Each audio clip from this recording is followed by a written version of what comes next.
Hey guys, welcome back to the channel. Today I'm doing something a little bit different than I normally do, and that is an auto how to repair video. So I'm changing the brake pads and discs on the or the brake rotors here on my 2004 Chevy Silverado. It's an extended cab 1500 half-ton pickup truck with the 5.3 liter Vortec engine in it. And so I don't normally make videos like this, but I'm usually just filming to collect footage for tool reviews and things like that when I take videos like this. And every now and again I feel like I do a good enough job that I could actually make a how-to video, and so that's what I'm doing here. The first thing you need to do is jack up the side you're going to work on and then remove the lug nuts from your tire so that you can have access to your rotors and pads.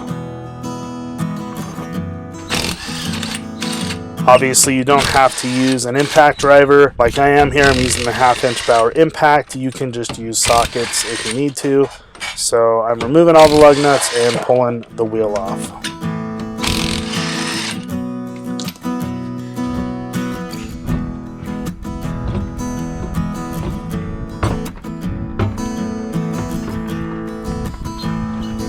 So what you're going to need to do is remove the brake caliper bolts, which is what I did here, and I did use the impact again. You're going to want to take really good care of these bolts because you're going to need to reuse them, and they have to be clean. Just take good care of them. Don't run them in the dirt. So as you can see here, I ended up having to compress the brake caliper because I had trouble getting it off, and so once I was able to do that, I was able to go ahead and pull that off. Now, don't let the brake caliper rest on the brake hose there because it's not good for it. I'm able to just set it up on the upper control arm here and not have any problems. So just be careful with your truck and make sure you're not letting it dangle down there.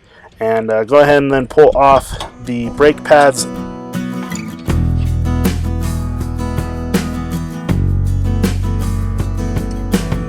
Then you have to go take off the next two bolts and remove them so you can pull off the brake caliper bracket. In order to remove brake rotor, you have to take a hammer to it, so be careful taking a hammer to it if you're going to reuse the rotor for some reason. If you're not going to, swing away at it and get it removed.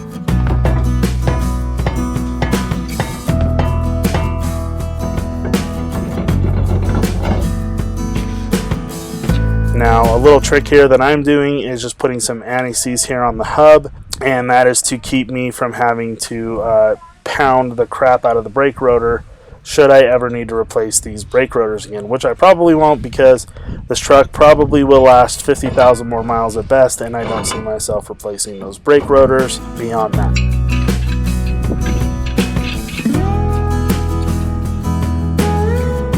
Then you come over here to your brake caliper bracket, and you go ahead and remove these metal clips if you want to. If they're in good shape, you can leave them, but they sent these clips with me, so I'm just going to reuse them and go ahead and pop them back on the caliper bracket.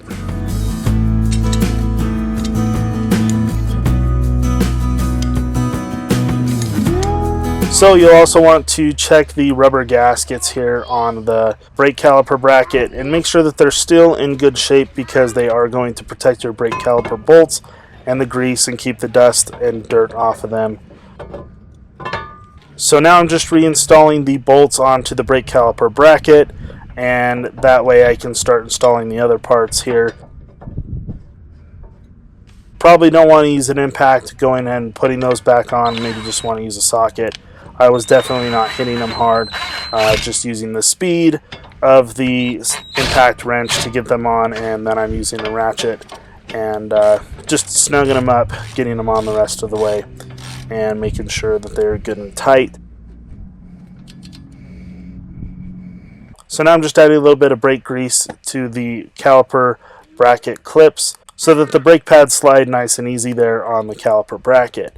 And this is what the instructions told me to do, was rubbing on these clips and then on the backs of these brake pads, which was actually kind of new to me. In previous brake jobs I've done, I have not used these any brake grease on the back of the brake pads, but this told me to, and I made sure to double and triple check that that's what I saw. I definitely worried about getting a little grease on the rotor, but I didn't have any issues.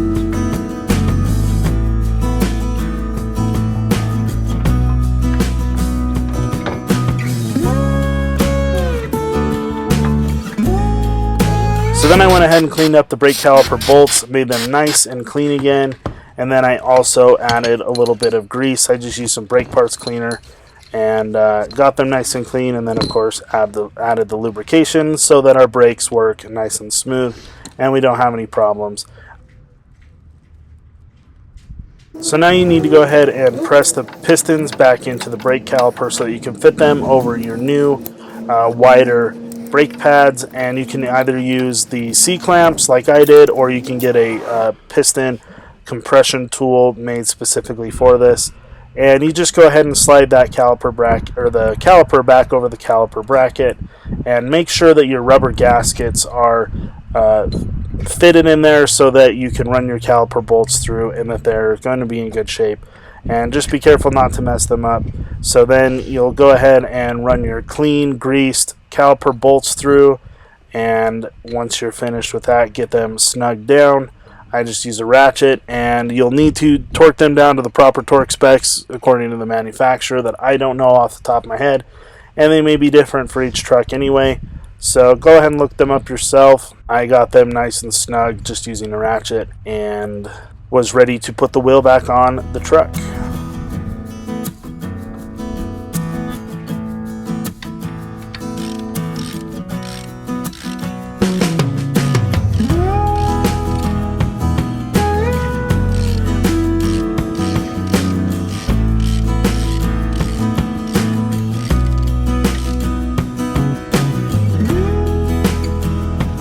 So two little things to note: I did use a bolt to hold on the brake rotor while I did all the rest of the work so that it wasn't trying to fall over on me.